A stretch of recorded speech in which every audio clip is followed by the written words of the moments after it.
En RDC, les travaux du comité préparatoire du dialogue politique ont démarré mardi.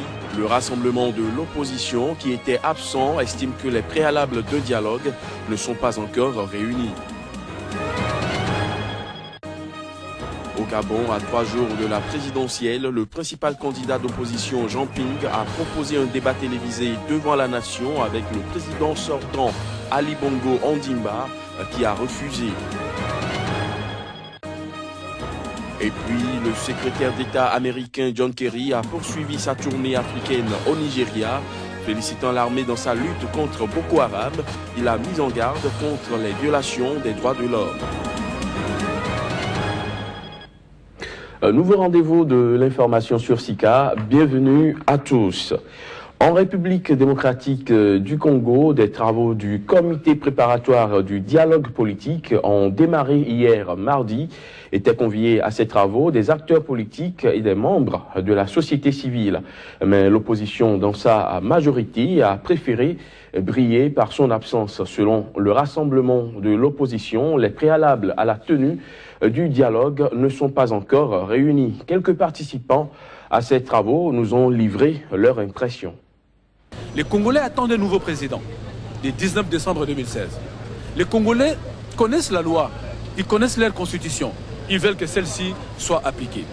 Voilà pourquoi nous sommes venus dire à la majorité qu'ils doivent comprendre que l'alternance politique est l'enjeu majeur et le reste n'est que gesticulation. Ce que les uns les autres mettent de l'eau dans leur vin, ils se retrouvent ensemble pour trouver des solutions aux questions fondamentales qui se posent par rapport au processus électoral.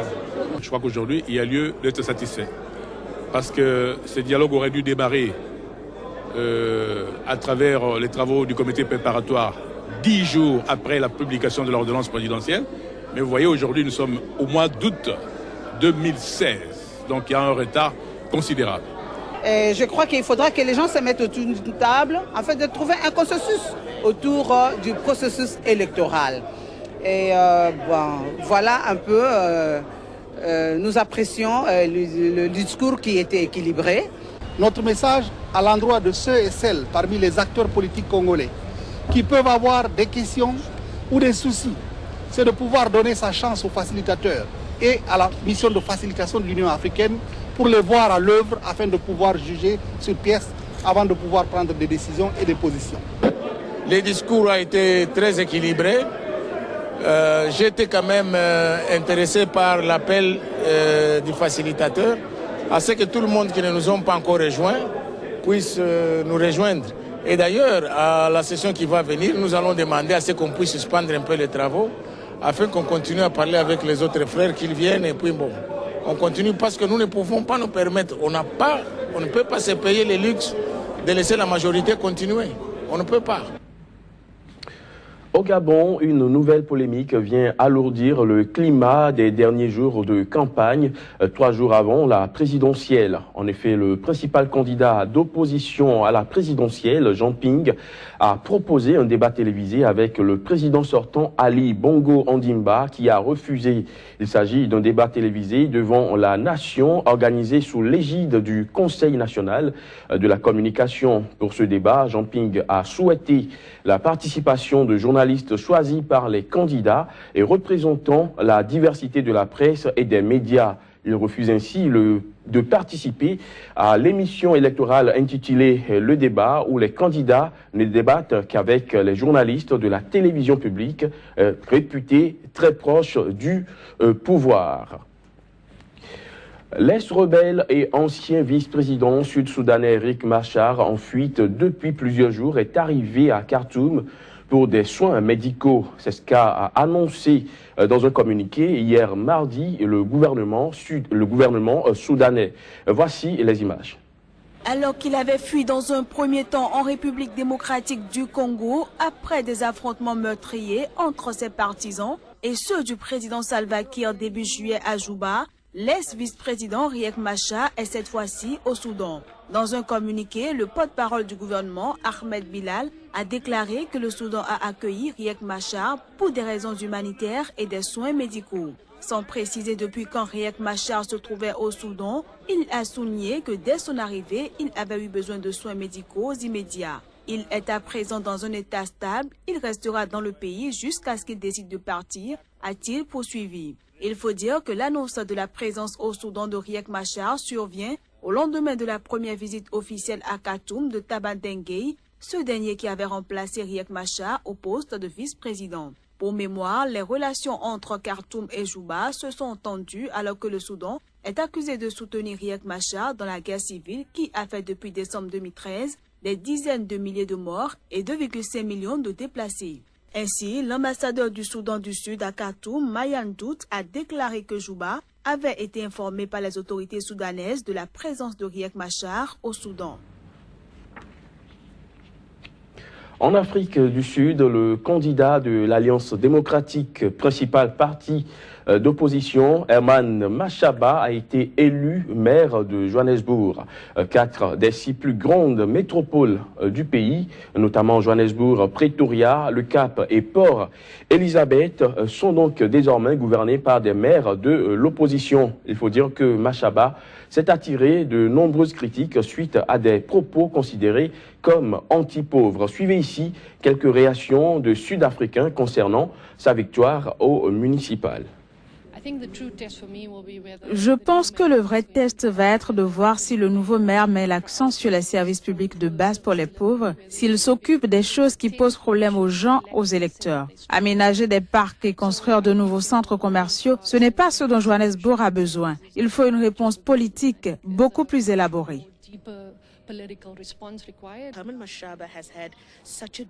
Herman Mashaba s'est exprimé de façon tellement anti-pauvre, anti-noire, c'est très effrayant. Surtout si vous regardez comment la DA, le principal parti d'opposition, a gouverné la ville du Cap. C'est profondément perturbant que Herman Mashaba soit notre maire aujourd'hui.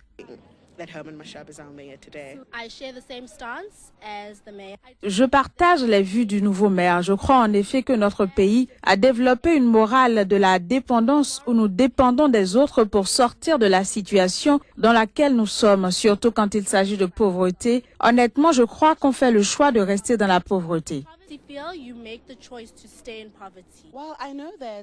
Je sais que Mashaba est un très bon homme d'affaires, donc je veux voir comment il va gouverner la ville et je suis très contente qu'il amène du changement qu'on attendait depuis très longtemps.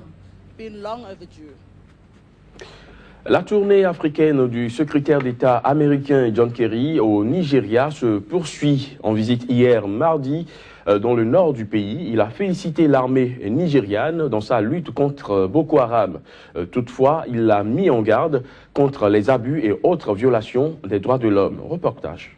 La répression entraîne la défiance, elle entraîne le mépris et engendre des terroristes, a déclaré John Kerry dans son discours alors qu'il rendait visite au sultan de Sokoto, autorité locale et religieuse dans l'extrême nord du Nigeria. Votre pays a récupéré le contrôle d'une grande partie de son territoire, a souligné le secrétaire d'État. De nombreuses ONG ont en effet, à plusieurs reprises, accusé les troupes nigérianes d'avoir usé d'une force excessive ou d'avoir commis des crimes extrajudiciaires contre des supposés insurgés de Boko Haram. Cela demande beaucoup d'efforts et une bonne gouvernance de se battre contre le terrorisme, a ajouté John Kerry, assurant que Washington continuera sa coopération militaire et humanitaire avec le Nigeria.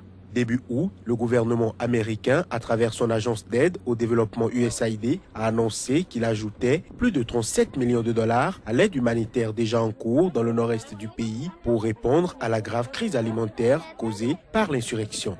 L'enveloppe s'ajoute aux 318 millions de dollars déjà versés depuis 2015 par Washington pour apporter un soutien humanitaire dans la région, ce qui en fait le plus grand contributeur international. Kerry, qui a rencontré mardi plusieurs leaders islamiques, a invité les différentes religions à se comprendre et se battre ensemble contre l'ignorance. Venant du Kenya, le secrétaire d'État américain s'envole mercredi pour l'Arabie Saoudite où il sera question du conflit yéménite, de la guerre en Syrie et de la lutte internationale contre le groupe État islamique. L'instant revue de presse dans cette édition, c'est maintenant et c'est avec Kodovia Metom que nous retrouvons juste après ceci. Kodjobia Metonou, bonjour. Bonjour Emmanuel Crépi. La revue de presse de ce mercredi, nous démarrons par le Burkina Faso où le ministre de la Culture et président du parti Parent, Tahirou Barry, il fait les frais de la crise que traverse actuellement sa formation politique. Oui, c'est bien cela, Emmanuel Crépi, le jeune ministre et candidat donc aux élections présidentielles dernières dans le pays des hommes intègres. Le plus jeune candidat d'ailleurs. Voilà, traverse donc une véritable crise au sein de son parti politique et avec Burkina 24, Tahirou Barry exprime toute sa profonde tristesse. Il dit « Ma peine est suffisamment profonde ». Bayri.com, c'est aussi un site qui évoque donc le ministre de la Culture qui, profondément peiné par de sévères critiques à son endroit. Le Faso.net, crise donc au parrain Tahirou Barry, consterné par des accusations sans fondement. Au Bénin, le Conseil d'orientation et de supervision de la liste électorale permanente informatisée renouvelle ce jour son bureau. C'est avec Bénin Web TV que l'actualité là a été relayée, mais sous un autre registre. Mais c'est avec les crises que nous allons donc démarrer. Bénin, 2/3 des membres du Conseil communal d'Alada appellent à la destitution du maire. Actu Bénin, toujours dans le registre des crises. Crise à l'université d'Abomey-Calavi. Les étudiants conduits en douce à l'abattoir. Martin Libre, cette fois, donc parlant de votre information, Emmanuel Crépi, actualisation de la liste électorale. Le PRD à la tête du COSLEPI s'interroge donc le journal. Le journal La Nouvelle Tribune lui répond, présidence du COSLEPI vers un duel PRD. UN, l'élection du bureau est bien sûr prévue pour ce jour. Ce sera donc un duel au sommet entre le PRD, le Parti du Renouveau démocratique, et l'Union fait la nation. Pendant ce temps, en Guinée, il y avait plus de peur que de mal et de suspicion. La femme en burqa arrêtée derrière la présidence n'était qu'une veuve qui avait un message à faire passer. Ah oui, Emmanuel Crépi, cela avait suscité beaucoup de critiques dans ce pays. Et vous verrez donc à la fin de la revue ce que cela a également suscité au niveau de l'armée. Alors avec Africa Guinée, arrestation d'une femme en burqa à Conakry, que révèlent les premières enquêtes. Eh bien, Média Guinée nous en parle. On sait un peu plus sur la femme en niqab, Fanta Sano, 41 ans, veuve originaire de Cancan, Guinée 7. Fanta Sano voulait attirer simplement l'attention des autorités sur son cas après la mort de son mari dans des échauffourées à Bombeto. Et puis, Vision Guinée, femme en burqa près de la présidence. Même les militaires ont eu peur de s'approcher. Et pendant qu'on parle des attentats suicides, ce n'est forcément pas une bonne idée. Hein. Tout à fait. Mesdames, Messieurs, ce sera tout pour cette édition que je vous remercie d'avoir suivi.